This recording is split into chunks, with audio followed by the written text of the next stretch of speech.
All right, well, he's back in teal now. Chris Paddack, a Miami Marlin once again. Chris, I know you just finished up pitch design right now. How did it go out there today? It was good, man. To kind of go off what you said at the beginning is, Miami fans, it really does feel good to be back.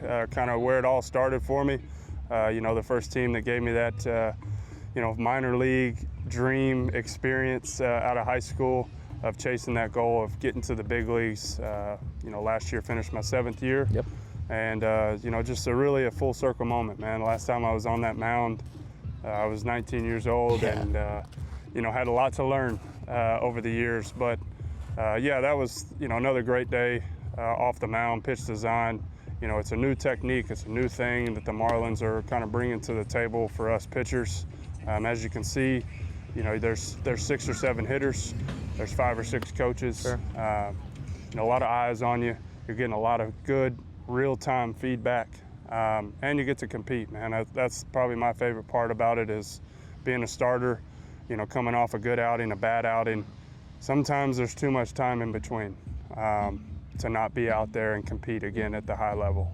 So the fact that we're able to help some of our hitters get some live reads, the guys that are on your side and not trying to take your lunch money and getting their honest feedback of pitch shape, tunneling pitches, strike out of hand, ball out of hand, just, whatever it is that we discuss as a group, you get a lot of good stuff from it. And that's my favorite part is we get to go out there and compete. But we also have to be professionals and make sure that we tone that volume down and be ready to grab that ball day 5 or day 6. Talked about feedback. I was talking to Clayton the other day. Even though you've had 7 years in the big leagues now, still feels like there's some untapped potential there. Yeah. What have some of those conversations been like with them in terms of what they think they can help you, take to the next level? Yeah, this was my first experience going through free agency this offseason. And the Marlins were the first team to knock on the door and present to me on a Zoom call of the new facilities, the new coaching staff. I got to watch this young group at the second half of the season put together a special little run there. I think they ended up being about 3 or 4 games out of the playoff hunt. And, in March, we talk about how every game is important because every season it comes down to 1, 2, half a game, 3 games back. And you remember those games that just got away from us, that we beat ourselves, right? So the presentation was special. It really was them talking about how I can be a huge part or a small piece to the puzzle of getting to where these next steps are for the city of Miami and having the Marlins on the chest. And they really do. These coaches, these players, they care. The front office, they care. As you can see, they're putting money back into the players with unbelievable facilities. And sometimes those small wins add up, man. And I think, the fact that I'm able to be back in the teal, I don't know why they ever got rid of those jerseys. The fact that we get to wear them every Sunday, home games, is going to be pretty special, especially for all the OG Marlin fans out there, that we get to bring that back and represent, a new culture that we're trying to change and bring back some winning baseball here in Miami. Definitely. Last 2 for you. I appreciate your time. You obviously signed late here, but you still got the major league contract.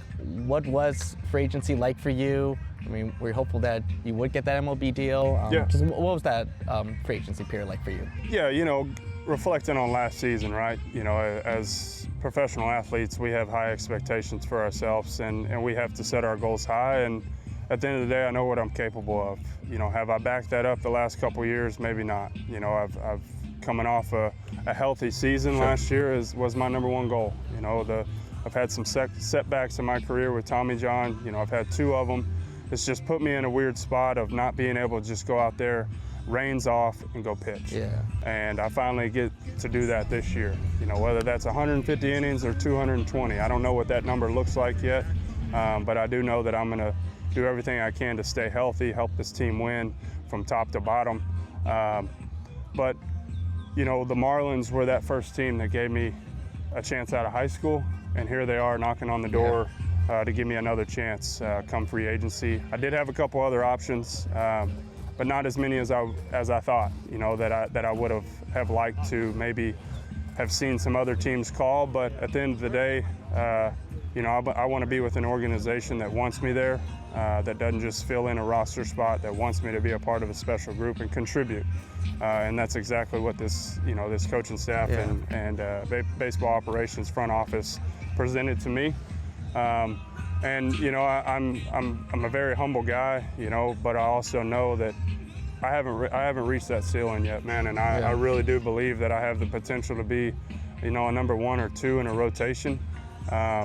I just, there's just been some things throughout the years that I've learned, and I really haven't been able to put it all together yet. And I think once I figure it out, and once I do, and get to know this coaching staff and really challenge myself this season to just stay locked in, get better every single day, take it one start at a time, don't jump ahead. I really think some special things are in the near future for me. You mentioned in the beginning, this is the team that gave you the shot out of high school, the full circle moment being back here. Here's your big reflective question for you. If you were to talk to that 19-year-old back then, given the baseball journey you've had so far, what would you tell him about kind of what pro ball and this career path will take you? Yeah, man, that's a deep question. I think the cool part about this sport is no matter if you just got drafted, if you're at the top, if you're a superstar in the spotlight, there's always room for improvement. You have to be honest with yourself every single day. Did I get better? Was there things that I could have improved? Did I slack off in the weight room, training room? Did I get distracted outside the field? Whatever that is, those are the things that I learned very fast at a young age. I felt like growing up, having 2 older brothers, I was able to mature very fast for my age.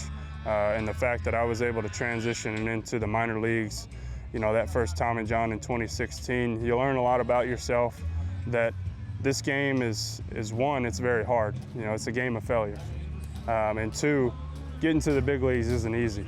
And it's not just gonna, there is no here it is guaranteed moment. You have to work for it. And after that first surgery, man, and getting traded from the team that drafted me back in 2016, it was a surreal moment for me of like, hey man, you gotta be selfish. You gotta go want this for yourself, for your family.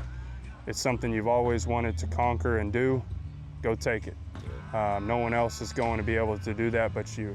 And there better be no excuses along the way, because the most successful people in life, baseball or not, they're just a different breed. They believe in themselves and what their craft is or what their goals are. And not only that, they go achieve them, and they're honest with themselves in all different aspects of life. And I'm very fortunate to reflect on the last 11 years of my life. Just turned 30. Not 40 yet, but I'm in my 30s, which is crazy to You're still a young think. guy. Yeah. There you go. It's just, it goes by fast. So if I had to tell, that 19-year-old kid something, it would be to cherish every moment. There's very few guys that are still playing in my draft class. There's no guys that I know of in my draft class that are still with the Marlins. Mm-hmm. So it happens fast. There's very few coaches that I remember that are still here. I can count on my hand. Yeah. So it happens fast, and this game is so hard and takes so much out of us to enjoy the moments, enjoy the memories you make with the teammates, all the things all the information you gather from your coaches. And that's really it, man. I could talk about that forever. I'm a big mental, motivational guy, so I can speak on that for days. But yeah, man, I'm excited to be back a Marlin, and I appreciate your time. Excited, man. Absolutely. Excited to see you this year, man. Hey, yeah, I be flying with the angels every day, yeah. I play this fool, but life is great, fam. Ooh, I work 60 hours a day, man. Yeah, I'm built to grind, it's my escape plan.